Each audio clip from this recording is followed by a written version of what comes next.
This episode is sponsored by Archeogato Tours. Want to dig deeper into Mexico's indigenous past and present? Allow Archeogato Tours to customize your Yucatán adventure. Archeogato works hand in hand with local indigenous guides to provide a tour that is entertaining, educational, and beneficial to the local community. For an adventure like no other, check out archeogato.com. That's ARKEOGATO.com. Or just follow the link in the show notes. Now, on with the show. You must excuse me. I've grown quite weary. This hasn't been easy, I know. But you've learned a lesson. A lesson in honesty. Honesty to yourself and honesty to others. That lesson will stand you in good stead all your life. I think we've all learned a good lesson. I've always heard that honesty is the best policy. Now I'm catching on to why that's so, and why that's so, and why that's so, and why that's Greetings, so. dear listeners, and welcome to yet another episode of Tales from Aztlantis. We are your hosts, Curly Tlapoyawa. And Ruben Arellano Tlacatecatl. What is going on, my brother? How are you doing today? Chilling like a villain. Yeah. As we used to say back in the day. It's mad humid here. It's hot, and then it rained, and now it's really uncomfortable outside. Yeah, today is supposed to be like the peak day for the next couple of weeks, and after today is going to start kind of petering out. So it's still hot, no rain in sight. We're still under that heat dome. The heat dome. It's I don't know. That's just not a good sounding name. I hear it's headed over ominous. to where our guest today lives, up Really? down in that area. Nice. Dr. David S. Anderson. David S. Anderson. Dr. David S. Anderson. I'm very excited to have our guest on today. We met in person just like a couple of months ago in Portland, Oregon for the SAAs, which is like the national conference for archaeologists and stuff. So it was very cool. I did a brief interview with him there, but I've always wanted to get him back on to have a proper episode with Dr. David S. Anderson. David Anderson is an instructor with Radford University and holds his degrees from Tulane University and the University of Illinois, Urbana-Champaign. How do you pronounce that? His research interests include public archaeology and the conceptions of heritage, the formative period of Maya and Mesoamerican culture, the origins and development of sociopolitical complexity, and academic engagement with pseudoscience and pseudoarchaeology. So it's right up our alley. Studio. Yeah. Dr. Anderson's current publication projects include Weirding Archaeology, Unearthing the Strange Influences on the Popular Perception of Archaeology, and the Preclassic Settlement of Northwest Yucatán, Recharting the Pathway to Complexity. So, with much excitement, I am proud to introduce our guest for today, Dr. David S. Anderson. How are you, Dr. Anderson? Welcome. Doing excellent, Curly and Ruben. Thank you so much for having me on the show proper. I've been wanting to do this for a long time, and so I am very excited. Yeah, this is great. We got to meet at the SAAs. We were on the panel discussion together at the SAAs about pseudoarchaeology, which was really well received, and had way more people in attendance than I thought there would be. It was a great showing. It was great to meet you there. It was great to see several new faces there too. It's a discussion, a fight. I don't like calling it a fight, but it is something that, I think when I started talking about pseudoarchaeology stuff and getting invested in this, there weren't a ton of people paying attention to it. And there was a lot of dismissal of it's not worth anyone's time or attention. Mm-hmm. And it brings me no end of joy to see so many more people engaging with this topic. And so I love that you guys are doing this podcast that helps highlight some of these issues so often, because these are the sort of problems that I don't think we can just sweep under the rug and ignore. If we don't talk about them, they don't get better. We don't get them fixed. Yeah, absolutely. And when I walked into the room where the panel was at, it was in one of the biggest rooms there, if not the biggest. And we had that place rocking. It was good to see that many archaeologists have an interest in this topic, like you were saying, because, in the past, we've tended to ignore the topic as being, it's not worth our time. And it just left this gap. And now that gap is being actively filled by like Joe Rogan and Graham Hancock and, Exactly. What's his name? Randall Carlson, guys like that. The greats, the archaeological greats right there. Yeah. How many minutes in did we go before we had to start talking about Rogan? I don't know. I was like, God damn it already. Yeah. Shit. Could we wait 30 minutes at least? Not a smart man. So today we're going to talk about a topic that has always piqued my interest, and I've never really done like a deep dive into it. And I know you are one of the main individuals to speak to about this, and that's the Acambaro figurines. So let's just kick it off. What are what's the popular version of the story of the Acambaro figurines? So the really short story here is that in the late 1940s, this guy named Waldemar Julsrud, this German businessman living in the town of Acambaro in Guanajuato, Mexico, started collecting ceramic figurines. And some of them are probably Tarascan, some of them are probably pretty normal, sort of pre-Hispanic Mesoamerican figurines, but a lot of them look really weird, and he got really excited about the weird ones. And the most famous pieces out of here are the dinosaurs. And so there's a whole bunch of figurines that show very reptilian-like things, some that look very much like a dinosaur, like a brontosaurus. And then there are some that show humans interacting with the reptilian dinosaur-y sort of creatures. There's one, if you Google this on the internet, you'll get one where a guy is like riding a triceratops. And I don't know where that picture came from. Like, that's a really popular picture. Yeah, it's amazing. And I've seen some of these things in person. We can talk about that. But there's allegedly more than 32,000 of these from the original collection. Wow. And so I have certainly not seen them all. And so, there's a big problem of which ones really are the real thing and which aren't. And, when they were originally found, Julsrud, the German collector, basically argued that they were evidence of Atlantis, which is a long story. Of course. Yeah, obviously. To this day, all roads lead to Atlantis. Yeah. And to this day, they're popular with young Earth creationist folks who want to argue that humans and dinosaurs lived side by side with one another. We'll be back after a quick break. Please tune into my podcast, Ruthless Truth, hosted by me, Truth Davis. In this forum, I provide opinion, thoughts, truths on a wide range of topics based on my unique life experiences. In this week's episode, I tell the story of my pivotal meeting with Steve Jobs and how it changed the course of the development of the iPhone. It's a fun listen. Please check us out. I wonder if Hanna-Barbera and what was the other guy that did the Flintstones, if they were inspired by the Acambaro Never tried to chase artifacts. that rabbit hole. I don't know when the Flintstones debuts, but these things were popular, or they were sort of out and about in the 50s and a little bit again. I think the Flintstones debuted in 1960, if I'm not mistaken. Okay. So there's a chance. Yeah, there's a chance that they might have heard of this. The figure that you were talking about of the individual riding the Triceratops always reminded me of that movie from, was it 1968, 1969, called The Valley of Guanji. Have you ever seen that one? I don't think I've seen that one. No, it's cowboys and dinosaurs, basically.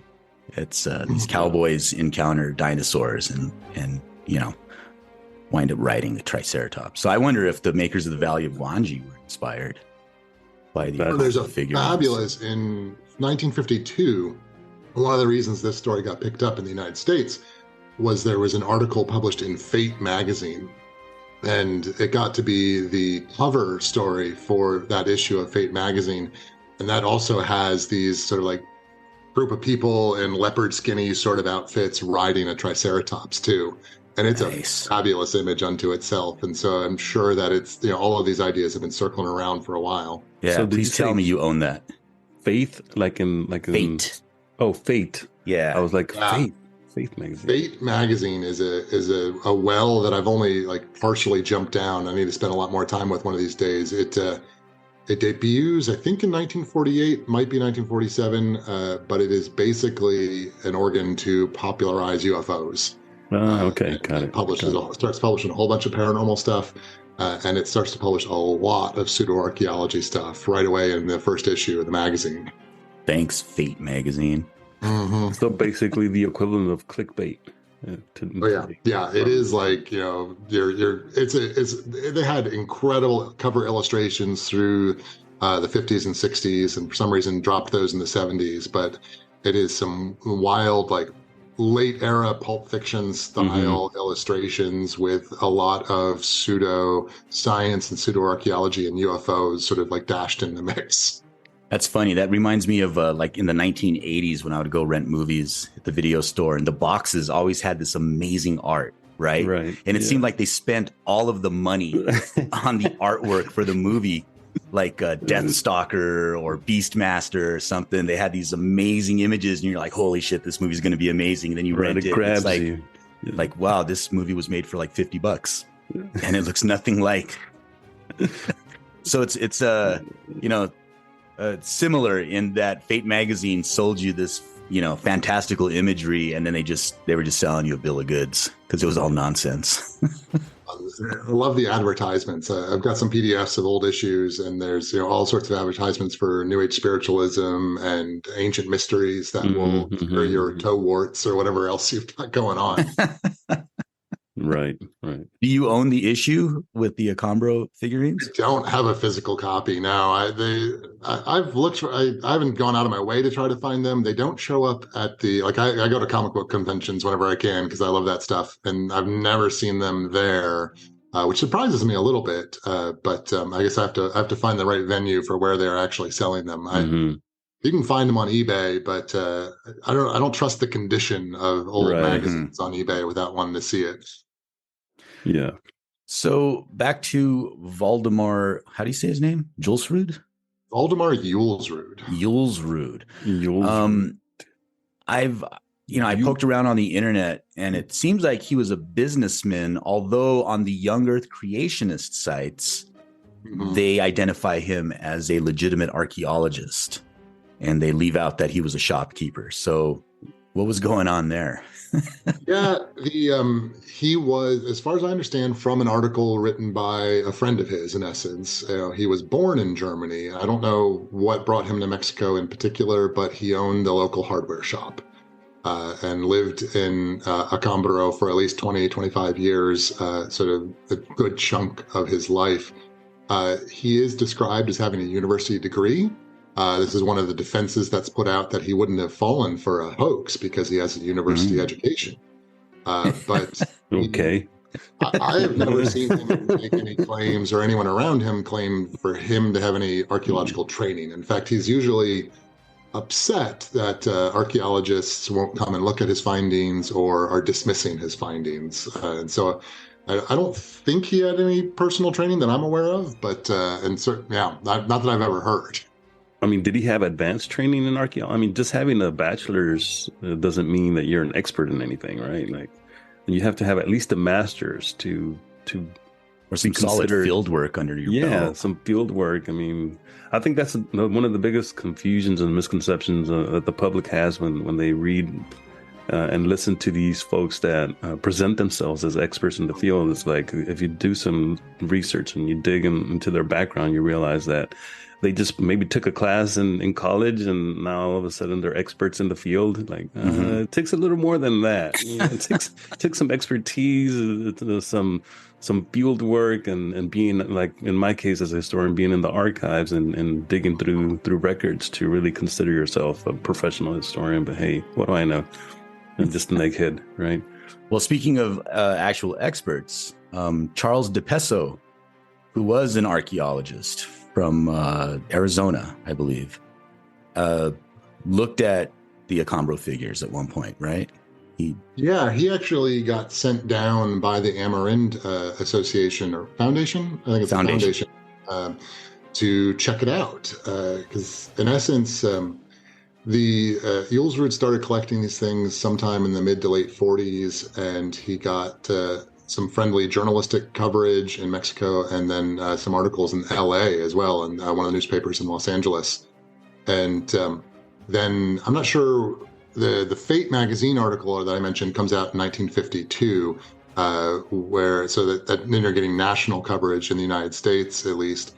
And also in 1952, DePeso went down to check this out. And I don't know if the Fate magazine came first or if he went down there first, but you were getting public attention on these. And so, in essence, there's several allegedly other archaeologists went and checked this site out as well. But DePeso goes down, and there's an American Antiquity article about this that he wrote. And I think there's a second article that he wrote about this as well at one point. He goes down and basically takes a look at these figurines, and within moments realizes that this is a sham. That these, especially the dinosaur figurines, are not real. And he points out some of the basic things that we as archaeologists know. They're going to have a patina. There is going to be an aging process that happens to any ceramic figurine that some fakers do try to replicate patinas in one way or another. But generally, you only get that patina if it's actually old. You only get the salts encrusted in there if it's actually old. And he's like, well, they have no patina. And he points out that they're, and I can confirm this because I've seen some, they're incredibly poorly made. They are very lowly fired, and they are solid usually. They don't have any gaps in them to allow them to dry better and fire better. And so these are someone necessarily, at least the ones I've seen and the ones he saw, were something that was very low fired, very poorly made, and so they're very fragile. Mm-hmm. Nonetheless, he points out that the ones that he was investigating were mostly whole and typically didn't have any breaks. Or when they did have breaks, all the pieces were there to fit it back together, which again, that's suspicious, right? Archaeologically. And so he's like, these don't look right at all. And he asks if he can see them being excavated. And some folks tell him yeah, we can take you out, just not today. We got to salt that site first. Come back in a little while, right, and then we'll take you out. And they take him out to a house foundation and start digging through the floor of the house. And he says that there's some legitimate artifacts coming out from the whole the house floor. And they get about a meter down, and all of a sudden there's loose, dark topsoil. And they start pulling out whole, complete, unbroken figurines. And he says he was walking around and noticed that there was sort of a side tunnel coming out here that he thought that they basically dug in, buried these things, backfilled it. Man, that's elaborate. That's an elaborate hoax there. They dug a tunnel to get underneath the topsoil so that when he witnessed the digging, it looks like it's been undisturbed. Yeah. Wow. Yeah.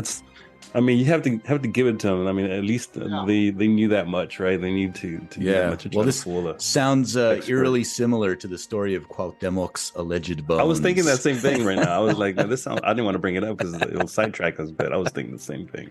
Well, The piece de resistance for DePeso was that there was fresh horse manure mixed in with the figurines. Wow. This horse manure can be dated to 300,000 years ago now, or some ridiculous thing. Evidence for the ancient horse in America. There you go. Oh man, don't let that get out. Good grief. So the individuals that were doing the excavating, do you know if they were just people from the town, or were they employed by Julsrud? I can't say his name. How do you say it again? Julsrud. It's a Julsrud. Yeah. All right. So it's who's in charge and who was doing what and why it was being faked is one of those things I don't want to blame anybody. I don't think this was a deliberate hoax per se. the way this guy Charles Hopgood, who comes along later working for Julsrud, tells the story, Julsrud found a couple of figurines when he was out riding a horse one day and basically told locals, I would like some more of these, and I will pay you $1 a piece if you bring me a figurine. Boom. So it seems a little bit like they just started bringing in figurines, and when they couldn't find any more figurines, maybe they just started making some figurines to give to him. And I think it just kind of snowballed. Again, as I said, there's allegedly 32,000 of these things. Yeah. And that explains it. If he's paying cash money for these, we're going to find a lot. I mean, also the fact that you had, if there's that large amount of figurines that have been found that are supposed to be ancient or, pre-invasion, you would think that there would be evidence of these throughout Mesoamerica and not just in Acambaro, because presumably if they're making that much, they're at least trading some of them for something, right? One so would it can't. You wouldn't be able. If there's that many, first of all, that's a huge amount for there to be even found, but even to have been made at the time and to just be collected in one place and not have been distributed, like that's just, on the face of it, is ridiculous to accept that as a fact. But so I guess what I'm getting is that there's actually a small amount of figurines that are legitimately old and archaeological, and those housed separately from all the ones that were made afterwards? And are they in the same collection? Are they in different collections? How do people know the difference between those two? It's hard, and I am mostly presuming that there are some legitimate figurines in its collection. Allegedly, I've not had the chance. I wanted to try. I was trying to raise some funds like immediately pre-COVID to try and go to Acambaro for myself, and that all fell apart. I haven't gotten back to that. Allegedly, the museum's still there. It might have closed down the last few years. That's where the bulk of the collection is. When most of the photographs, I've seen some. The University of Pennsylvania has a small collection. I've seen those. I believe I saw another one at a B&B here in Virginia, which is a whole nother story. Okay. And otherwise, they should basically all be in Acambaro still, in the museum that was Julsrud's house. There's a bunch of photographs from sort of the 60s and 70s that have been published, and they tended to take close-up pictures of a few of the really dramatic ones, and then just photographs of large piles of figurines. And the quality of those photos and the reprints that I have is way too poor to be able to say much about them other than that they are there. And then there are some online, and the ones that ironically, the photos of these that I trust online are from a young Earth creationist group that went down, and I think it was the early 2000s, to look at the collection in Acambaro. And they published a bunch of pictures on their webpage, and they branded them all with their webpage, like bible.ca or something like that. And they, of course, were entirely interested in the dinosaur figurines. And so they basically only took pictures of dinosaur figurines because it proved that, as far as they were concerned, it proved that human-dinosaur interaction phase. And so I would love to get my hands on and see this complete collection if it still exists today. Yeah, and I don't know if have you gone to the website bible.ca? Yeah. It's awesome. It's a few years, but it looks like it was made, but in like 1996, using all the latest technology, like on a tripod site or something. Like it was, it's pretty almost bad. Geoscapes, yes, that's about the quality of these. And when you look at the collection, it's funny because, like you said, there are some legitimate pieces there. And it's so obvious when you look at photos, you're like, okay, well, that looks legit. And then right next to it is like the worst looking thing you've ever seen in your life. It looks like the stuff that your kids would make in school when they're given a hunk of Play-Doh, right? Yeah. And like, here, make a dinosaur. And they would make a dinosaur. And I think that since this was presumably a cash cow for the individuals who were excavating these, quote unquote, that the poor quality lends itself to the idea that they were just churning these things out, right? They weren't putting a lot of time or effort into them. If he was buying them and he wasn't complaining about their authenticity or the quality of the work, then you could just churn out as many as you want. I mean, if 34,000 of these things, that's some good money. I mean, clay's free. So you just make some of these.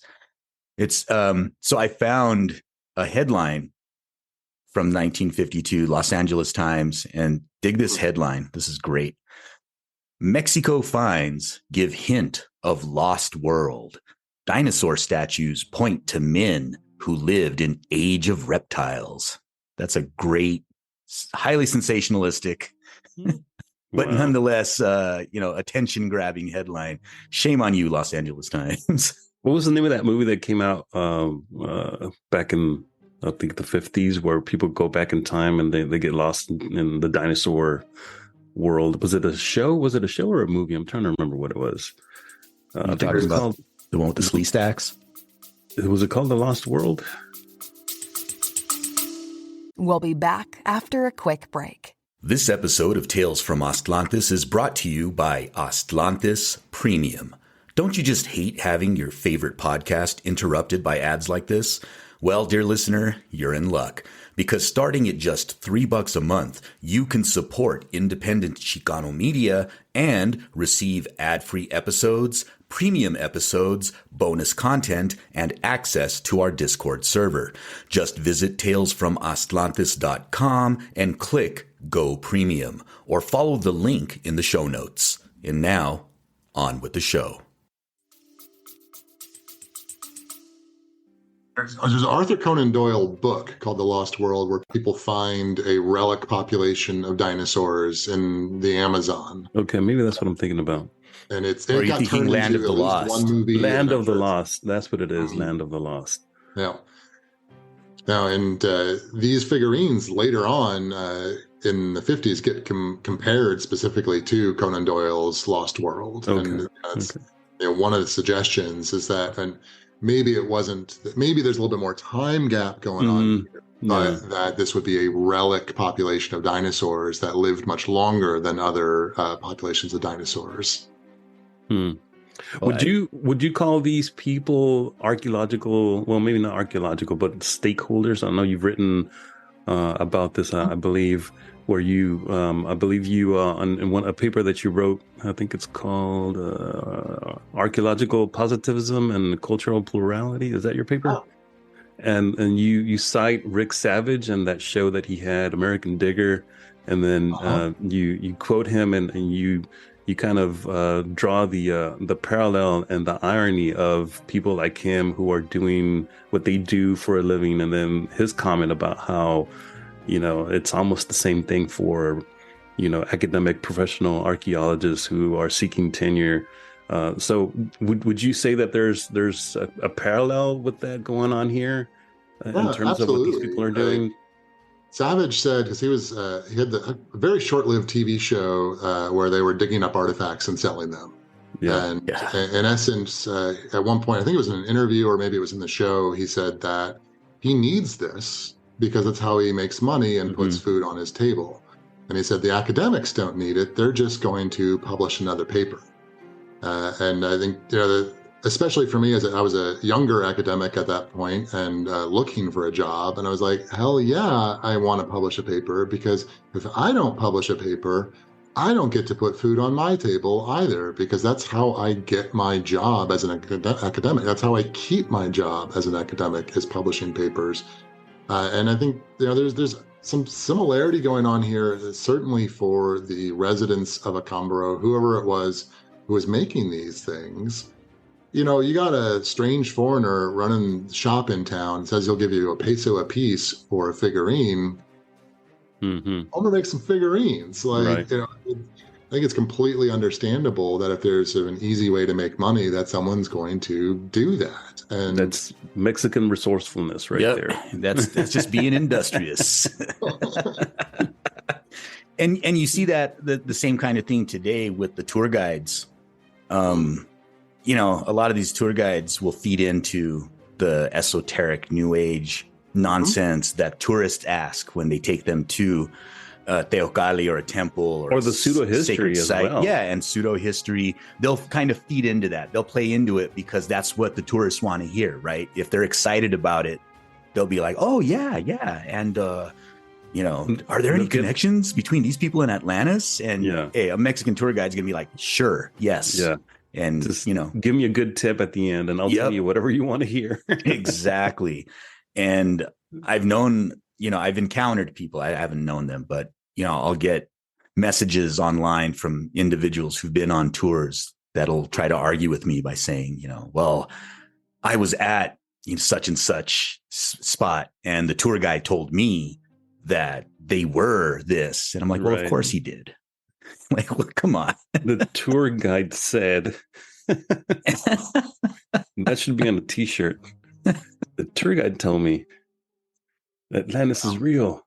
So the young Earth creationists really glommed onto this idea, and they established that. I'm assuming it was the young Earth creationist that established the museum in his house, right? Not that I'm aware of. Like the website in particular that we were talking about, that was a group that went down to visit. Oh, okay. As far as I understand, the museum was simply founded, you know, either by the town itself or any of Julsrud's family members after he passed. As I understand it, it's his house that was turned into the museum. And in fact, there are descriptions of his house from when he was living there before he passed that, you know, just said every room was filled with these figurines. And so I think it kind of already was a museum. And so they probably just, you know, left the house as it was and started, you know, selling tickets. Did you say that have you been there to the museum? Mm-hmm. You haven't. I'm curious how big this place is and like how much stuff they actually have out displayed, and like what's that experience going into like someone's, you know, house turned into a museum. Like as soon as you walk in, you're hit with, because we're talking about 30. I mean, I can't imagine them displaying 30,000 figurines. I mean, they're super small. I mean, how big are these things? Are they pretty big? Are they kind of small? I mean, most of them that I have seen, and with any kind of scale to them, are going to run from sort of 10 centimeters up to 30 or 40 centimeters. Okay, so they range. Okay. Yeah. And there's a description of the house briefly in that old Fate magazine article from '52, where I think it's the same journalist who wrote for the LA Times. I think it's Russell Wallace, I want to say. That I might have that name wrong. But he went down to visit, and according to the journalist, it was a 10-room house, and yet Julsrud had nowhere to put him up. He had to go stay somewhere else because the 10-room house was so full of these figurines that he couldn't sleep there. Wow. So I found a little, so this article, it's called Ancient Aliens, What the Acambaro Hoax Says About Mexican Identity. And it gives an interesting description of these figures and some insight too. I think it says his bizarre initial finding led Julsrud to set up an informal digging site assisted by a local family of farmers. So I wonder if it's this local family that was just churning these things out. Like, hey, we've got a man with some money, so let's accommodate him, right? And then it goes on to say over 33,000 objects were allegedly recovered, each one more outrageous than the other. A motley crew of prehistoric creatures, idols, utensils, humanoid figures with Egyptian, African, or Indian features, alien lookalikes, complex architectural compositions, dragons, and monsters. Man, what is this? The Pokemon universe? Right. Julsrud loved the whole, like, that he thought there were some Egyptian influences, thought there were some Chinese influences in the figurines, and he was pushing this whole sort of Pangea-esque interpretation that's great. Where that, you know, all continents had been together before, and this was, you know, before plate tectonics was fully understood. Right. And he was, you know, and he suggested that Atlantis was in the heart and the middle of course, obviously. That eventually broke up, Atlantis sunk, and those humans who used to interact are now isolated on different continents. And so you have, in essence, the origin of early racial typologies. And he basically suggests like, hey, there's Egyptian and Chinese influences in this pottery. It represents that time when humanity was unified and all living together, and before we got split up. We'll be back after a quick break. Have you picked up your Mexica calendar for the year 12 Flint? Or how about a paperback copy of The Four Disagreements?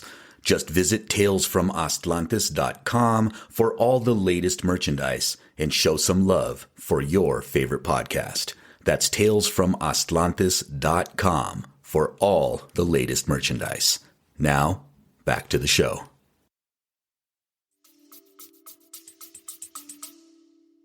Which is weird to use that as a framework for your supporting that weird argument, because if they were all unified, then presumably they all shared the same culture. It wouldn't be Chinese this or, Egyptian that. It would be one single culture that was universal. So that's, you might be bringing too much logic to this. Yeah. The internal logics of these weird ideas never make sense. Well, Julsrud self-published a booklet called Enigmas del Pasado, or Enigmas of the Past. Have you read this? I'm curious. Well, I've not gotten my hands on now. I wonder if there's a PDF of this somewhere, because I want to see what he says in his own words, like how he's describing these things. And then there was an exhibition, right? Pennsylvania University Museum organized this exhibition. Can you talk about that a little? But before you do that, can you please explain how these things ended up in Pennsylvania? First of all, like how did that happen? Yeah, this is where the story gets wild, because in essence, we talked about Charles de Peso going down and debunking this stuff, and that pissed Julsrud off something fierce. Because you have this archaeologist coming in saying these things aren't real. And so, there's a letter I actually have a copy of, where the local municipio president writes a letter saying, like, there's no one in this town faking figurines. Like, how dare a foreigner come in here and say this, and whatnot. And this is around the same time that the first Fate magazine article gets published. And Fate, as I said, this is where UFOs are being written about. This is an early outlet for spiritualism and New Age spiritualism as it's developing in the United States. And somehow, I don't know if it's straight from the Fate magazine or not, but this guy named Arthur Young gets involved. And Arthur Young was all I understand about this is from his Wikipedia page. He apparently invented the helicopter, and that made him very wealthy. But he's a wealthy individual living in the city of Philadelphia, and either from the Fate article or somewhere else, he learns about these figurines, and he has an organization that he created called the Foundation for the Study of Consciousness. And he decides that he wants to get involved. That sounds totally legitimate. This is straight up like awesome mid-century spiritualism stuff. He wants to get involved, and so he ends up paying for, or his foundation ends up paying for, a guy named Charles Hapgood to go down to Acambaro and study these figurines. And then ultimately, and Hapgood wrote a couple more articles for Fate, and he did other things moving forward in the 60s and the 70s. Hapgood wrote a bunch of books. In fact, he's best known for his book Maps of the Ancient Sea Kings, where he argues that in essence, Hancock uses Hapgood's book all the time. That there are these ancient maps that show coasts that must have been documented by a lost civilization 10 to 12,000 years ago. Hapgood, actually, we can start a fight here right now. Hapgood did have I believe just a bachelor's in history from Harvard. And so that's often held up as his credentials for being someone who has the skills and knowledge to investigate this archaeological topic. Professional historian here? No. So he goes down. Yeah, there's a difference between our crafts, right? I mean, acquiring information is done differently. Yeah.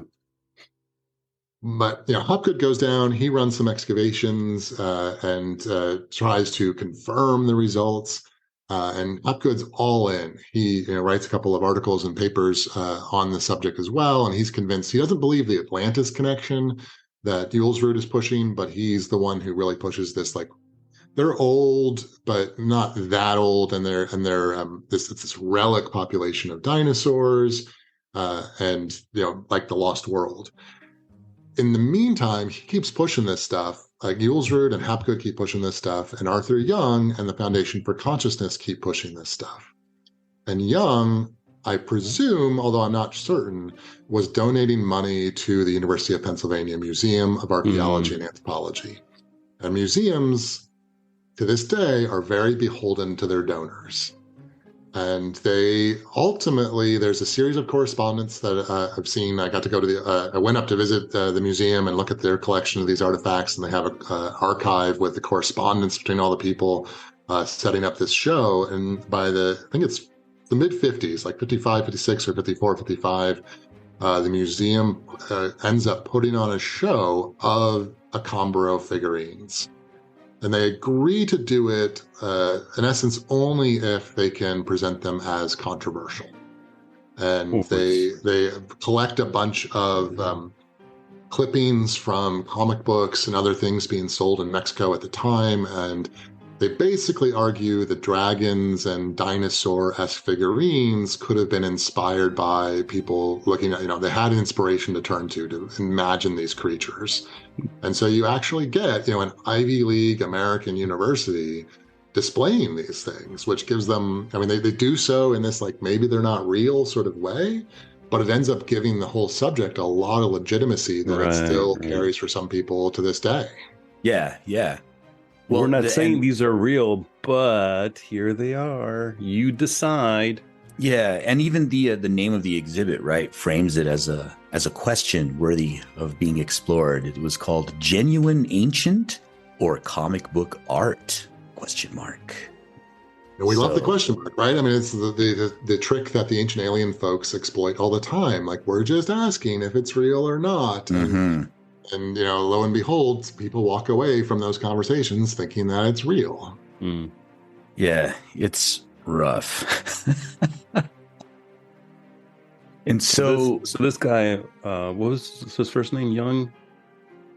Arthur Young. Arthur Young. So Arthur Young goes from helicopters to figurines that depict dinosaurs and people living together. There is definitely an underbelly here of the ancient wisdom tradition. The New Age spiritualism movement, as it develops throughout the 20th century, is repeatedly interested in the ancient world. And they're also repeatedly interested in maybe the academics and the university folks aren't telling us the truth or aren't really like investigating all possibilities about the ancient world. And so for me, this is a perfect combination. You've got somebody who has created the foundation for the study of human consciousness. Like, this is going to be straight up his alley. So I'm thinking here, there's a parallel with, for instance, Elon Musk and his, support and public advocacy for Graham Hancock and Joe Rogan. So there's definitely, you could say that Arthur Young was kind of the Elon Musk of his time, right? He was doing the same thing. On the one hand, he's supporting technology that is progressing society in a way. Helicopters, they're a new technology that have advantages. And on the other hand, he's also interested in all this sort of esoteric, occult, new agey, secret wisdom type information that what are they keeping from us, right? Like, those two things for some reason go hand in hand. And here we have a current example of that tradition continuing in the present in light of all the evidence to the contrary. Like, what is it? Has anyone been able to decode those two things and how they interconnect? Like, what is it about those two different, seemingly disparate worlds that somehow find common ground? Coming to mind for me right now is, I'm thinking of some of Hopgood's writings as well as some of the earlier writings about the Julsrud figurines. where they're sort of vehemently disparaging of the academy. And again, this is like the language is exactly the same kind of language that you hear on the Joe Rogan show, etc. When people, are the alternatives that are, against the mainstream. And, I love this in particular with the Acambaro figurines, because they're like, they just won't listen to us. They won't accept, they have their dogma and their paradigms that they won't look outside of. We now know dinosaurs have feathers, right? Or at least some of them do. And there's not a drop of, that kind of anatomical knowledge that we now know dinosaurs had. If you want to argue the Acambaro figurines were made by somebody who saw dinosaurs, it is no longer even reasonable. These are 1930s cartoon dinosaurs or 1940s cartoon dinosaurs. Yeah. They are not the anatomical creatures that we know them to be through paleontological studies today.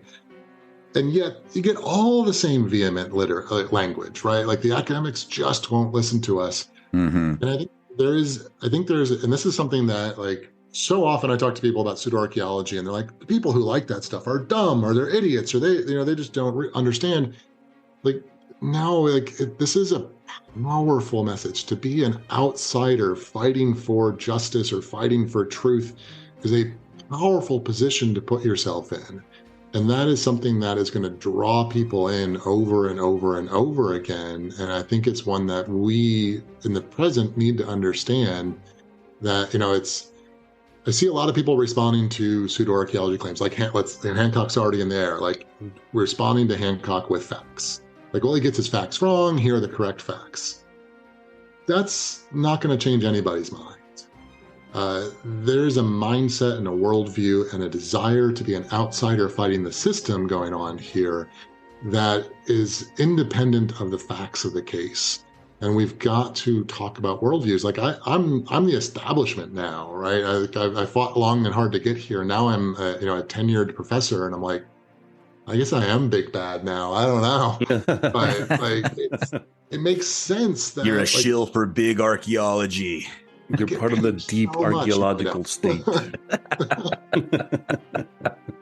I think there is such a desire for there to be mystery in this world, and the past is a great place that you can see that mystery and you can find that mystery. And the New Age people find it there. The conspiracy theorist people find it there. And it's, at least in part, what drew me to archaeology to begin with. I mean, I still love digging up objects, and I did some historic archaeology this summer here in Virginia, and just finding things that people haven't touched even for 100 years is amazing to me still. Yeah, it's rad. I mean, people always ask me, what's the coolest thing that you've ever excavated? And my answer, depending on who they are, the way they respond to my answer is very telling, because we excavated a pit house in the Gila, and we found the hearth, right? And I'm pulling back, I'm excavating, and I find these burnt corn cobs. Nice. And it gave me chills. Right. Like, it was like the coolest thing that I've ever found were these corn cobs, these burnt little fragmented corn cobs, carbonized, right? And I just sat there staring at them for a while. And some people get it and some people don't. Some people hold as a sight. You know what? I left that job. We sent it out to be carbon dated. But I left that job before we got the results back. So, but is it at least 1,000 years old? I mean, maybe like 7. Yeah. Between 500 to 1,000. I mean, if they were still living in pit houses at that time, it would be pretty old. Yeah. Okay. But yeah, I keep meaning to call that, because it was a CRM company. So I keep meaning to call the supervisor and find out if we ever got the dates back on that, because it was really cool. And it would be interesting to know, like, get an exact date on it. But yeah, people, they expect to hear something, like more grandiose than that. Like those pyramids in the Grand Canyon that you keep hiding from the public. I can't let you see them, bro. Nobody's allowed. The giants won't let me. There's 2 giants standing guard. And they know if somebody shows up there, they're gonna be like, "Fucking." What is it like that scene in the Lord of the Rings, the two giant sculptures? Yeah, that's basically that's basically the Grand Canyon. That's the Grand Canyon. Or when I was working in Chaco, I got a lot of questions about the giants too. Yeah, they're like, "So what about the giants?" I'm like, "What? What are you talking about?"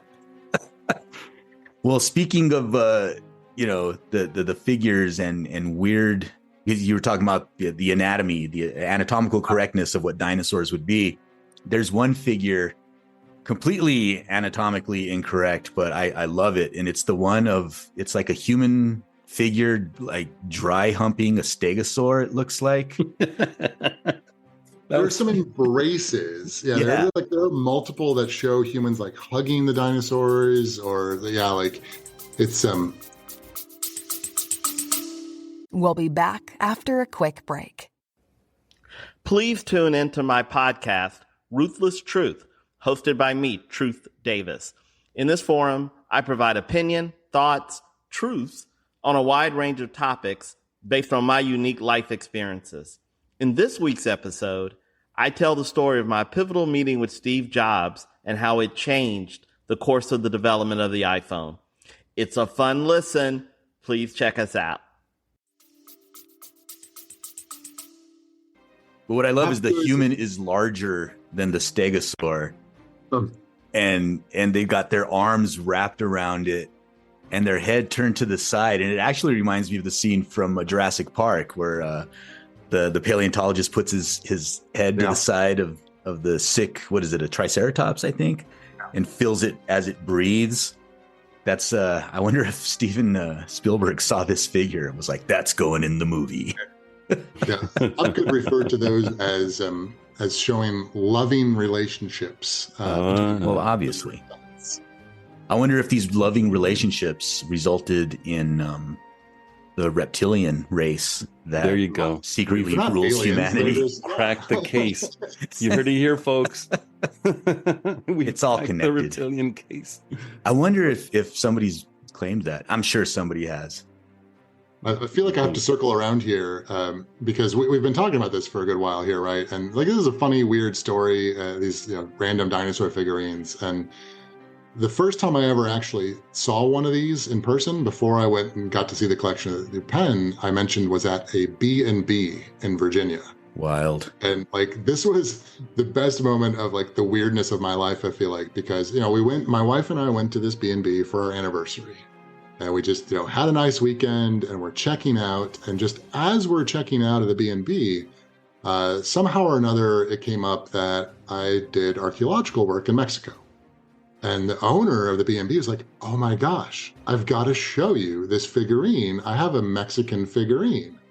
And, Curly's been here, right? People want to show archaeologists all the weird objects that they have. Yes. And that they've more looted. Often than not, my thought is you probably shouldn't have that. Yeah. But I don't necessarily want to say that out loud either. And so this is always a weird conversation to begin with, where it's okay, show me your figurine, and she brings out this quadrupedal animal with this ridge along its back going down the tail, and it's got this big chunky head with these weird eyes. And the Acambaro figurines have these really weird eyes. And this moment I saw the eyes, I think that's an Acambaro figurine.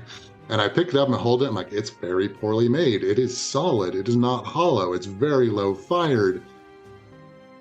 This is, and I'm just looking at it. I'm like, I know this is an Acambaro figure. And at the time I was 95% certain. Now that I've seen other ones in person, I'm 100% certain this is an Acambaro figurine. But I'm like, how the hell does this woman have an Acambaro figurine? And so I asked her, I'm like, "Well, where did you get this?" And she's like, "Well, my husband bought it for me at an estate sale in Philadelphia." It's can I swear on this podcast? I'm just oh my, that's the one town in the U.S. where we know there were collections of these things, and where somebody had some in their private home was Philadelphia. And so now I'm getting super excited, and I'm like, I look at her, I'm like, "It's an Acambaro figurine," and she's like, "Okay." And so then I had to explain to her, fake 1940s dinosaur figurine from West Mexico. And she was just I would love to hear her version of this story, because I was super excited. And like, I'm like, this is the most amazing thing I've ever seen. And she's like, you're telling me I have a fake dinosaur figurine? I'm like, yes. Did you take a photo of it? Were you able to photograph it? I've got photos of it. I really wanted to like ask her if I could have it, but it's that moment where it's like, I clearly wanted it and she would have like charged me through the roof. Oh yeah. Yeah. Wow. That's very cool. So I found the cover of the Fate magazine. And interestingly enough, it's off your Twitter, Dr. Anderson. I've done a thread or two on this before. It's great. It's two people riding a triceratops. One of them wielding what looks like a club. It might be a makwawit, like I can't tell from the angle. And they're fighting. They're attacking somebody on foot who's holding a spear. And the cover says, "Did man tame the dinosaur?" And it's from the February-March 1952 issue of Fate magazine. So now I have a mission. I want to get myself a copy of this. My favorite long-kept secret of the internet is archive.org. There's a PDF of that copy up on archive.org. Oh, there is. Nice. Well, we'll link to it in the show notes because this is very exciting. Yeah. So, what is the current status of the way people like, are there still individuals out there actively promoting that these are legitimate? Because most people haven't heard of the Acambaro figurines. So it doesn't quite have the, like a lot of people have heard of the Ica stones and other, archaeological hoaxes, Cuauhtémoc's bones, stuff like that. This seems to have sort of gone to the wayside. And I wonder if it's because, in Mexico particularly, if it's because it doesn't feed into any overtly nationalist narratives that promotes the idea of the Mexican state. Or does it, right? Or does this show that like Mexico's so freaking rad, we had dinosaurs here, and Mexicans rode dinosaurs? That should be a T-shirt, by the way. Mexicans if I may, before you dinosaurs. respond, Dr. Anderson, I want to piggyback off of what Curly just said, because I want to ask you a question that's related to this. This idea, going back to that paper that I cited earlier, it was in a volume called Past This Present. And I believe in the introduction to that, I'm not sure if it was you or your co-editor, but you mentioned that this is a direct quote. Arguably, the first Mesoamerican archaeologists were ancient Mesoamericans themselves, especially the Aztec, from whom we have the most evidence, who excavated ruins of earlier societies and carefully curated antique material culture, which is what Mexico has tried to do for a very long time. And it's, what Curly just asked you. So if you could maybe, I don't know if there's a way to respond to both of those things in tandem, because I think that they're related, right? Yeah, no, and this is an inherently Mexican story that got picked up in the U.S. And obviously, having visited the University of Pennsylvania, I have followed up on that end of it more closely. But there's a long history of people studying the past within Mexico. My favorite piece that actually I don't think we talked about in that article, but there's a jade, an Olmec jade from the Gulf Coast of Mexico, very clear Olmec style from the Preclassic period. So, roughly 700, 800, 900 BC, that was found in the cenote at Chichen Itza. And it has Maya hieroglyphs carved into it from the late Classic period. So a solid 2,000 years later, more or less, there's a long-standing interest in the past in Mexico. And there absolutely were examples of Aztec people making replica Teotihuacan vessels, sort of, replicating those older styles and, curating them in that sense. And so in a way, the Acambaro figurines fit into a long tradition here of working with clay and interacting with the past in some way, shape, or form. What these makers thought about what they were doing, I don't want to call them hoaxers. There are real hoaxes out there where people deliberately try to fool somebody. There's a lot of parallels, I think, with the Acambaro figurines. There's a couple of statues that have been found in northern Mexico recently. Same kind of story, where it's like one family has found them in one cave and one cave alone. and they all show aliens, and just picture a gray alien and slap an Aztec sunstone onto it. That's what they are. I've seen those. I want one of those now. They are ridiculously bad, and obviously from one place and one place only, like we were talking about before. Like the Acambaro figurines are only coming from one place. These modern alien ones seem a lot more like a deliberate hoax. Like they're trying to fool people and you can buy them on eBay for a couple $1,000s. Wow. Like someone's trying to make a lot of money off these.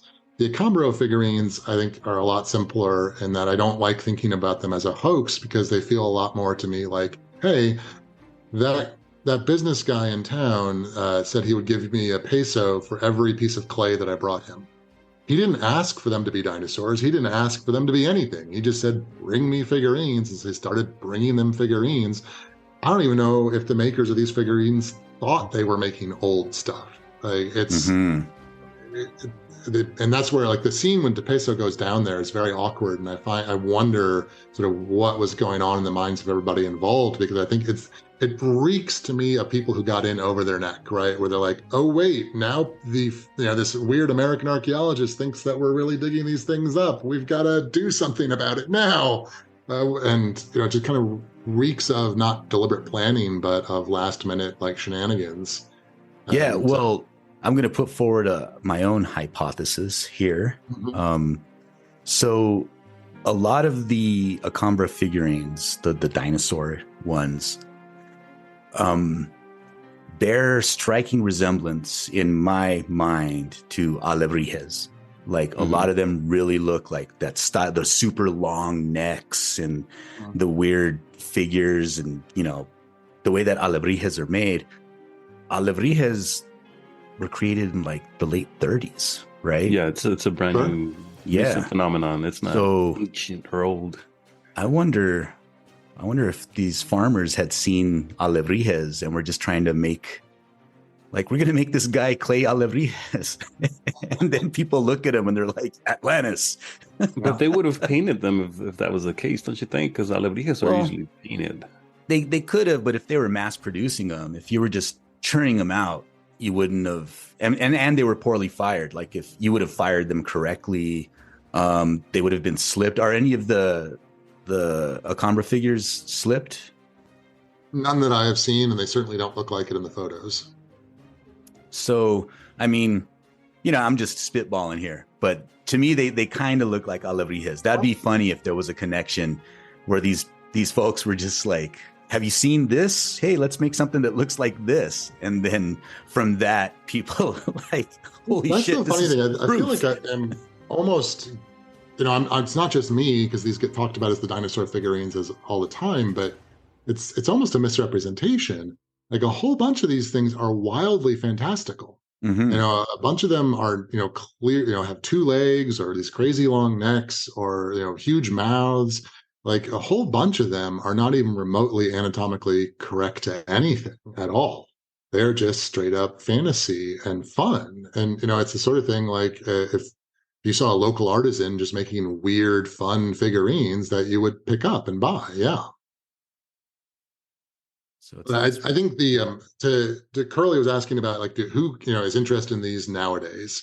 And these definitely are, like, I'm interested in these in particular. I use these as a centerpiece in some of my teaching and the book that I want to work on, that I am working on, because to me, they're a poster child for how pseudoarchaeology happens. Because it looks like archaeology. They were excavated. Hapgood goes down there and does more excavations. Hapgood radiocarbon dates them, which is really funny because you can't radiocarbon date pottery. But he radiocarbon dates them somehow. Hapgood creates the figurine typology at one point.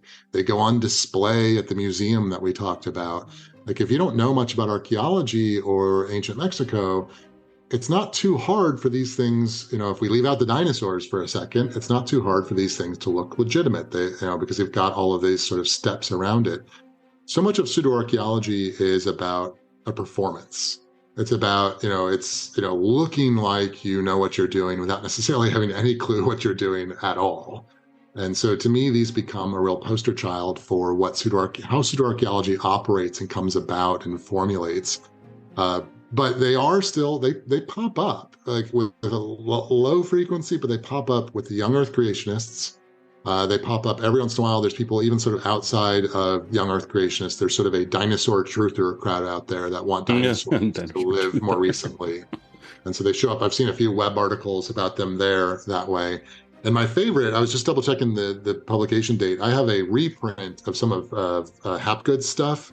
That this is his stuff from the 60s and 70s, some of which was in Fate magazine as well. And it came out, this reprint was done in 2000.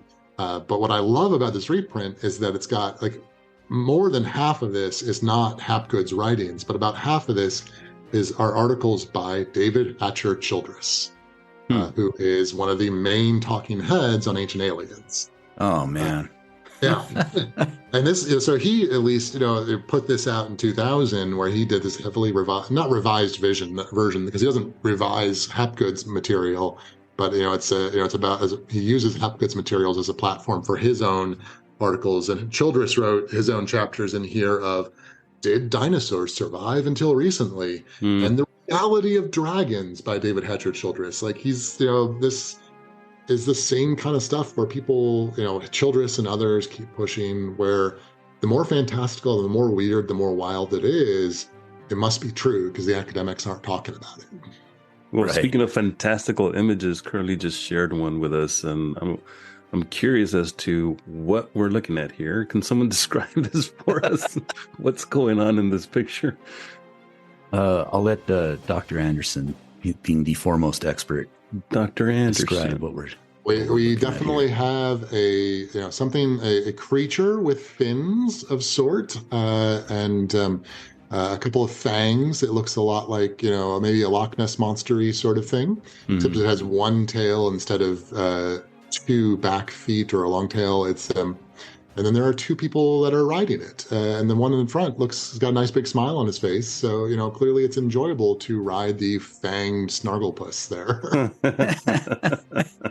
And the individuals writing it, by the way, it's very reminiscent of that scene in Titanic where they're standing at the bow of the Titanic, right. And one's got their arms around the other one, and they're like, I feel like I'm flying. What I mean in this? The king of the world. That's what it is. We're recording a podcast, so no one else can see this, but there's nothing that screams dinosaur about this creature. Like, it's a weird, crazy creature. Yeah, and that's why I threw it up here, because it's like you're saying, a lot of these figures don't look anything like dinosaurs. I mean, some of them are obvious, based on dinosaurs. There are some that are very obvious. Yeah. You know what it reminded me of, that image? It reminded me of that episode in SpongeBob where was it the movie where it's King Neptune riding some kind of sea creature? Yes. That's what it kind of reminds me of. And I'll post the image on our Twitter or on the show notes, because people should see this stuff. So, what are the main takeaways you would give about pseudoarchaeology here? Because, for me, it's like you said, a lot of these people, we have a tendency to just be dismissive, like, these dummies, like they'll believe whatever garbage they see. But it's people who are just like honestly and earnestly, like, holy shit, what is this? Like, I get stuff like this image, or the ones you were talking about with the gray alien with the Aztec calendar and stuff. People will send those images to me, and they're asking honestly, like, what is this? Like, is this real? And, when I was young, when I was like, an asshole, I'm still an asshole. But when I was a young asshole, I'd have been like, of course they're not real, dummy, just very dismissive. But like, you can't do that, because all that does is drive people away. But at the same time, there are those people who are like, no, this is real. You're a liar. No matter what you say, no matter how much evidence you present to me, I will never change my mind. So it's like walking this line between the people who are honestly curious about the past and just want information, and those that are deliberately wielding the past like a bludgeon to beat on, the mainstream and, accuse everybody of this grand conspiracy of covering up what really happened. It's become a religion. I mean, a lot of these people look at it in very religious terms. Damn the facts. I'm going to believe whatever I want to believe because it makes me feel good. Back to that idea, right? This is what that makes me feel. It gives me some sort of power, even though I have no proof, but it gives me some sort of power to hold these beliefs because I'm challenging the status quo. I'm challenging the establishment, whatever, form that is, whether it's the so-called deep state or deep archaeology, as we have determined on this podcast, exists, Dr. Anderson. I'm a member, apparently. Deep archaeology, by the way. So that's a deep.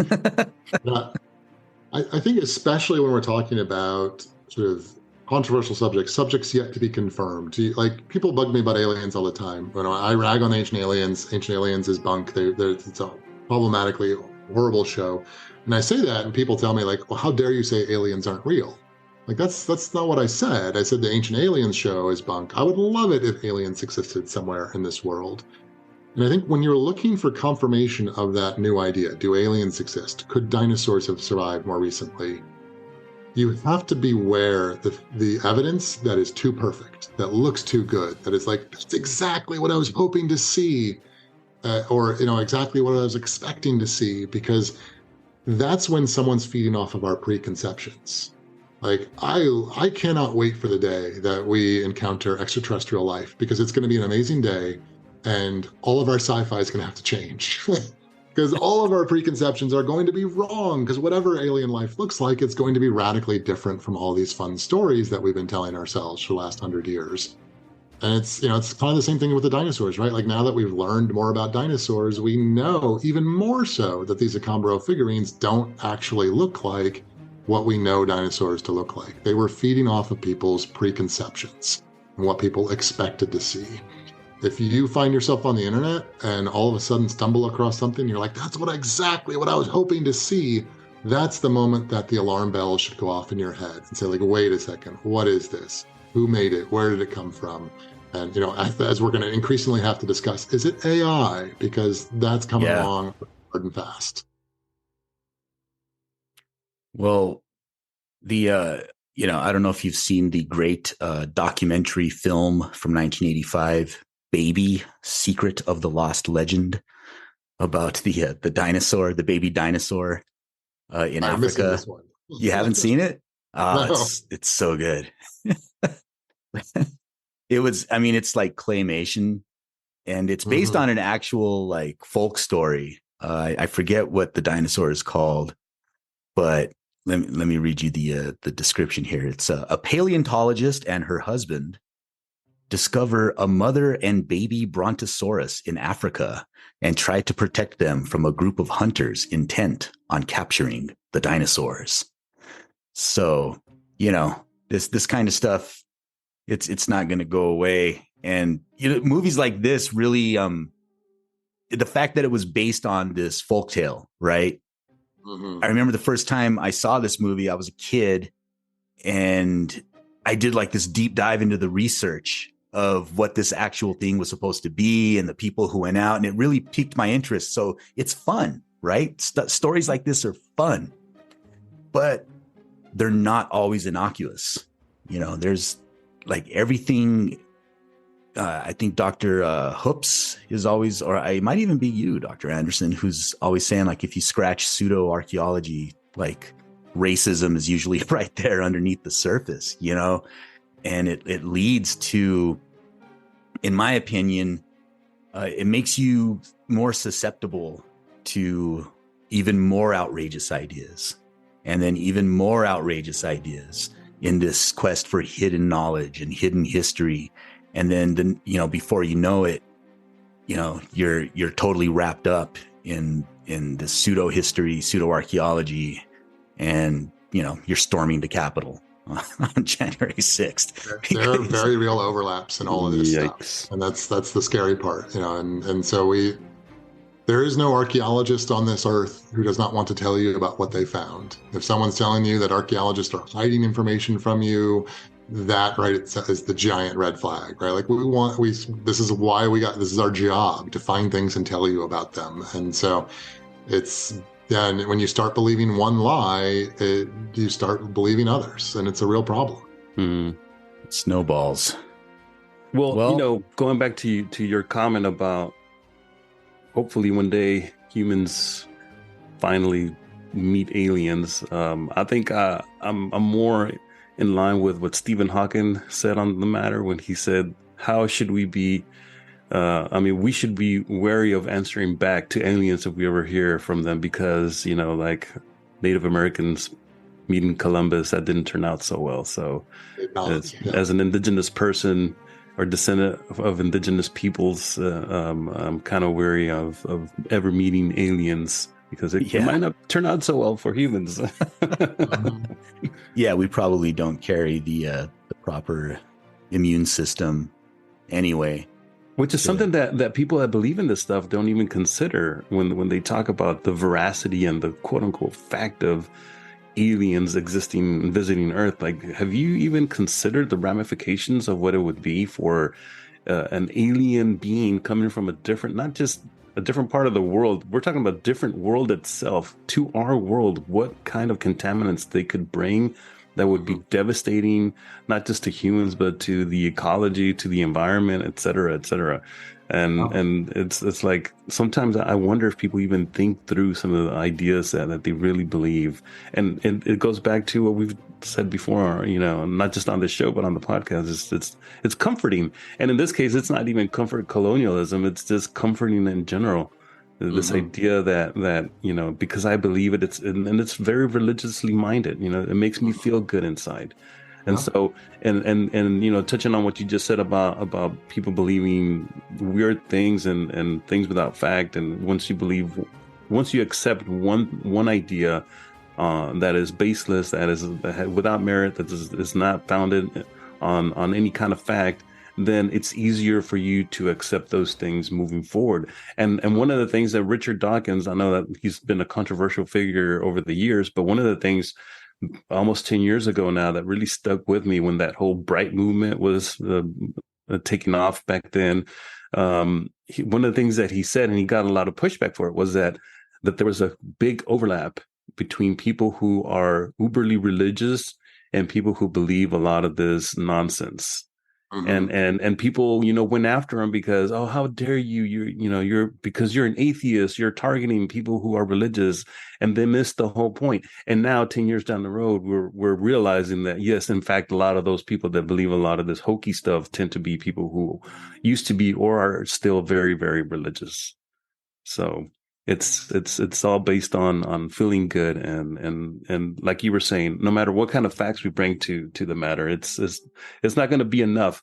And as Curly said, we can't just beat people over the head with this stuff and be assholes. We have to find a way to communicate with people, and that's part of what we do in this podcast. Yeah, we joke around, and sometimes we might say a few snarky comments, but the purpose and the reason why we have you on the show today is so that you can bring a perspective that maybe someone that's listening will and that's believing in this sort of stuff will some of that might sink in, and you plant that seed to make people a little bit more skeptical and a little bit more cognizant of their own biases and their own confirmation bias, right?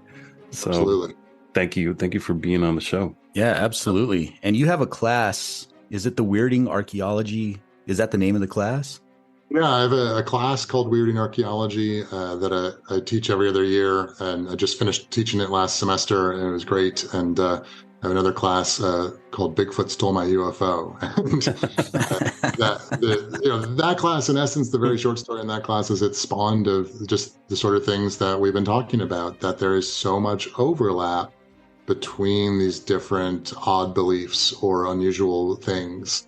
And so, I, as an archaeologist, end up talking about psychics and UFOs and Bigfoot because they interact and they overlap, and belief in one ends up leading to belief in the other sometimes. And so we have to be able to look at these things as a whole spectrum.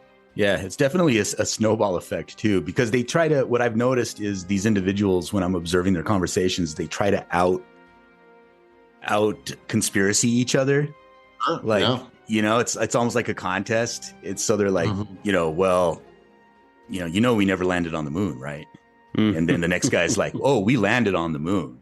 In fact, that's where the Nazis are right now. Yeah. And then the third guy's like, you guys believe in the moon?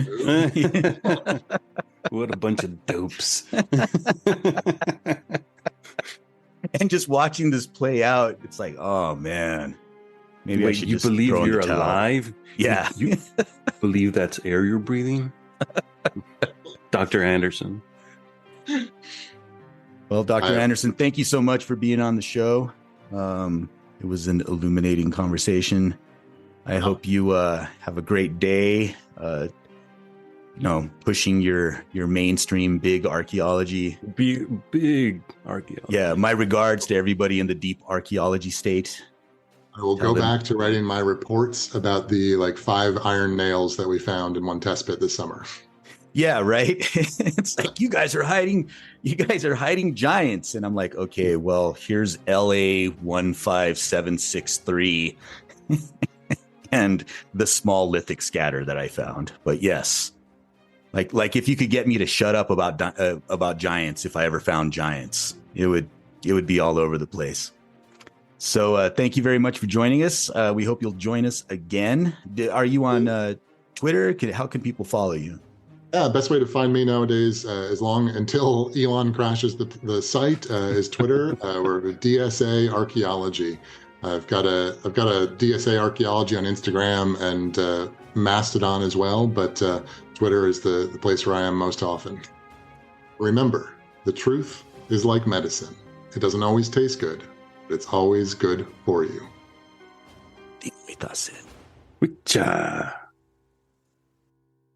And there's more and more of these crazy things that get dismissed by scientists, and obviously so many of the scientists are on the payroll with the powers that be in order to keep us kind of in the dark. Because as we were just talking about yesterday in one of the videos, looks like we need a whole new set of physics to explain how the universe works, because everything we've been told is basically inaccurate. And you got to wonder what's our real history, our real truth, timelines, years, everything. It's just such a cover up. I personally think there's a massive, massive cover up going on. And you got to ask yourself, why? What would change if we knew the truth? Why? What would change? What do you think would change, Cindy? Oh my gosh, a lot of people would lose their jobs. There would be serious chaos. They would have to rewrite all of the textbooks, in science class. Heads would roll. Yeah, I guess they would. There would be a lot of people that would be irritated, to say the least. So we're going to look at this. This is another case that they're writing off. Scientists, mainstream scientists, are saying it's just a hoax. It's just a hoax. And here you see the Acambaro figures, a collection of thousands of figurines, actually like over 30,000. That, sure, these are all just an elaborate hoax. Who's going to create 30,000 figurines to make a hoax? To go, haha, April Fools? I don't think so. Marshall, Will, and Holly on a routine expedition met the greatest earthquake ever known. High on the rapids, it struck their tiny raft and plunged them down 1,000 feet below to the land of the lost.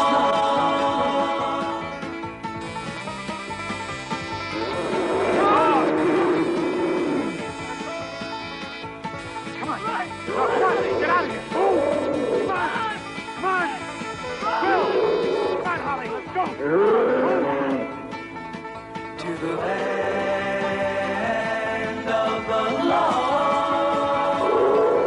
To the land of the lost.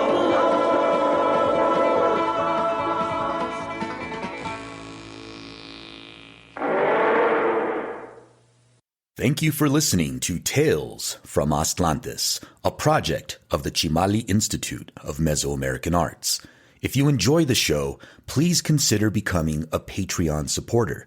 You can do this by visiting talesfromatlantis.com and clicking Support the Podcast. Your continued support will help keep the podcast ad-free and independent. Until next time, Timo Itase.